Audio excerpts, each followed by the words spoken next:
uyu munsi mu kiganiro ibyiyumvo ku ngingo zitandukanye nagize nti tubayeho mu marangamutima, kandi ngo amarangamutima akura ubwenge cyangwa se atesha kwibwiza ukuri. Mu by'ukuri turasanga ahari twese, niyo mpamvu nagize nti tubayeho mu marangamutima, kandi koko nureba neza turasanga twese tuyoborwa n'amarangamutima. Ndagaragaza ibimenyetso ngende dutangaho ingero, nawe uze kwikontorora mu buryo ubayeho urebe ko uburamo izi ngero ndi butange. Burya hari ibishamikiye ku marangamutima cyangwa se ibikomoka ku marangamutima.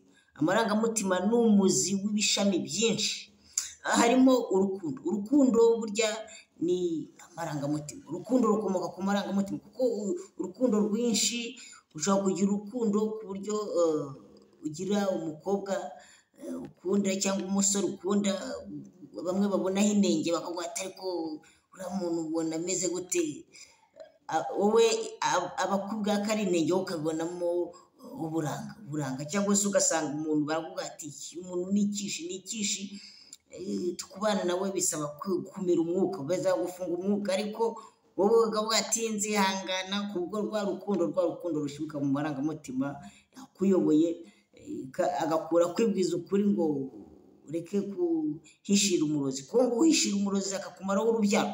Ikindi urwango, kuko urwango nanone, kugira urwango bisa nkaho atari ukwibwiza ukuri, kuko umunyarwanda waravuga ati icyo dupfana kiruta icyo dupfa. Rero usanga hari igihe wanga umuntu cyangwa wanga abantu, wikontoreye neza ugashyira mu nyurabwenge, mu by'ukuri ukareka gutwarwa n'amarangamutima, ntacyo mupfa.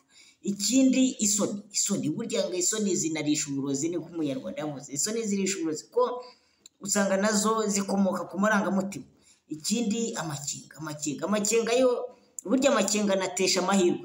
Amakenga yatesha n'amahirwe, kuko uzabirebe hari igihe ukenga cyane ugasanga ukumiriye n'abakugiraga neza, wowe ukabitiranya n'ikibi. Rero nayo usanga aturuka ku marangamutima. Ubwibone n'umururumba nabyo ni ibintu bikomoka ku marangamutima, ugashaka kwishyira hejuru ngo wumve ko uri ikitabashwa, ugomba gukonora abandi, kuko nanone iyo urebye akenshi tubayeho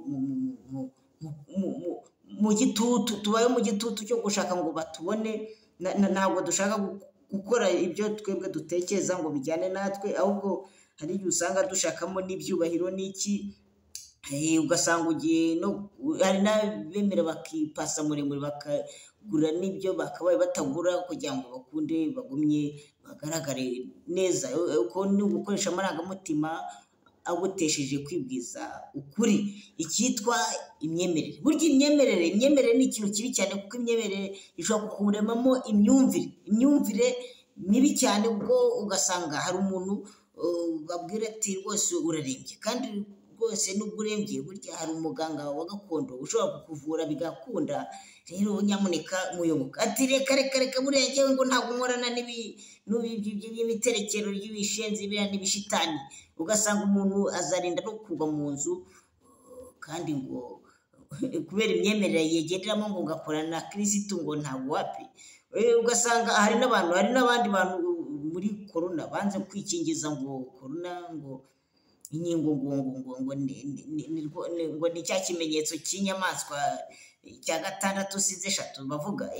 Urumva nabyo ugasanga abo bantu bangeye iyo migirire n'imigenzo bishobora kubakiza, bakagushyira mu nyurabwenge, ahubwo bakitwaza imyemerere nacyo ni ikindi kintu kibi, ko hari n'abanga gufata amarangamuntu. Ugasanga umuntu bimuteje n'amahirwe yo kuba yayikaka serivisi nuko, kuko nta byangombwa agira. Ugasanga ubutaka niba abona bufite simumwanditseho, kubera ko nta byangombwa, bitewe na ya myemerere na ya myumvire afite ipfuye. Rero usanga tubayeho mu marangamutima, kandi amarangamutima iteka atesha umuntu kwibwiza ukuri ngo ashyire mu nyurabwenge. Habayeho kwibwiza ukuri, wasanga abenshi tubayeho bihabanye n'uko twakabaye dushaka kubaho. Habayeho kwibwiza ukuri, wasanga twese tubayeho mu buryo buhabanye n'uko twakabaye dushaka kubaho. Rero hari n'ibindi bintu byinshi namwe mufite byinshi muzi utwo n'utwo nanjye nabashe kubona uko ariko koko tubayeho mu marangamutima. Burya no kwirengagiza ahahise cyangwa kwirengagiza amateka ni ukuyoborwa n'amarangamutima, bisa nkaho ari ukwimahoroniza cyangwa kwanga gutekereza ngo utinaniriza ubwonko, cyangwa ugasanga nyine ni uko wibereho.